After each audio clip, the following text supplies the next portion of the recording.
नमस्कार, मेरा नाम डॉक्टर सचिन कुमार जैन है। मैं एक एंडोक्रिनोलॉजिस्ट हूँ। आजकल मैं Amrita institute of medical sciences Faridabad में एंडोक्रिनोलॉजिस्ट के पद पे काम कर रहा हूँ। मैं वहाँ पर professor and head of the department हूँ एंडोक्रिनोलॉजी का। मुझे एंडोक्रिनोलॉजी करते हुए लगभग 35 साल से ज़्यादा हो गए हैं। आज मैं यहाँ पर लिपिड एसोसिएशन ऑफ इंडिया की जो नेशनल कॉन्फ्रेंस 2024 है उसमें मैं आया हूँ। यहाँ मैंने एक सेशन चेयर किया था जिसमें यह था कि why multiple drug therapy in one single tablet.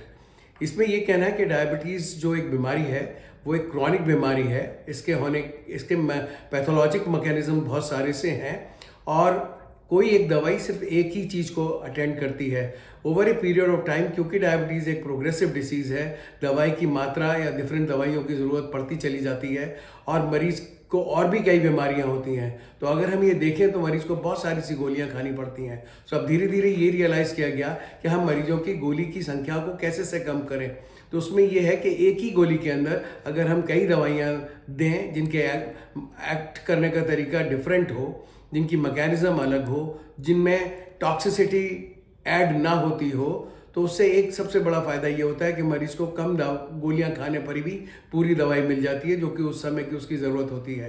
क्योंकि मरीज़ को ब्लड प्रेशर की भी दवाई लेनी होती है, कोलेस्ट्रॉल बढ़े होने की भी दवाई लेनी होती है और भी कई तरह की चीज़ें हो सकती हैं, जैसे किसी मरीज़ को हार्ट अटैक भी हो या स्ट्रोक भी आया हुआ हो।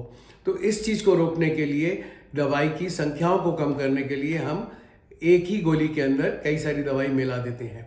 इसका एक फ़ायदा ये भी होता है कि इससे कॉस्ट भी कम हो जाती है और मरीज को बार बार कई दवाइयों का सेवन नहीं करना पड़ता है। इस बारे में इस कॉन्फ्रेंस के अंदर हमने बहुत डिटेल से डिस्कशन किया और अपने दूसरे साथियों को जो कॉन्फ्रेंस अटेंड करने के लिए आए थे उनको ये बताने की कोशिश करी कि हमें कॉम्बिनेशन थेरेपी इस्तेमाल करने में कोई झिझक नहीं होनी चाहिए। और अगर डायबिटीज़ शुरू में मरीज आता है जिसका कंट्रोल ख़राब है तो उसको हम शुरू से ही कॉम्बिनेशन ऑफ ड्रग थेरेपी दे सकते हैं। इम्पॉर्टेंट इसमें यह रहता है कि हम मरीज को अच्छे से ये बताने की भी बात डिस्कस हुई कि क्या कोई उनसे साइड इफ़ेक्ट होते हैं, तो उनको हमने हाईलाइट करने की कोशिश करी। मैं LIA से जब से जुड़ा हुआ हूँ, मैं एक इसका फाउंडर मेंबर हूँ। डॉक्टर पुरी जी ने जब इस एसोसिएशन को शुरू किया था तो इसके अंदर हमने बहुत अच्छे से काम किया और बहुत अच्छे डॉक्यूमेंट रेज किए हैं कि हमारे भारतीय मरीजों के लिए हमारी क्या अप्रोच होनी चाहिए। क्योंकि हम विदेशी जो हमारे मरीज हैं वो विदेशी मरीजों से थोड़े से भिन्न हैं। हमारा रिस्पॉन्स टू थेरेपी, हमारा वेट, हाइट मैनेजमेंट थोड़ा सा डिफरेंट होता है, जिसका रीज़न सीधा सा है कि जेनेटिक, रेशियल, एनवायरमेंटल कंट्रीब्यूशन हो सकता है। मैं इतना ही कहना चाहूँगा और अंत में ये कहूँगा, LAI TV को लाइक करिए, शेयर करिए, सब्सक्राइब करिए। धन्यवाद।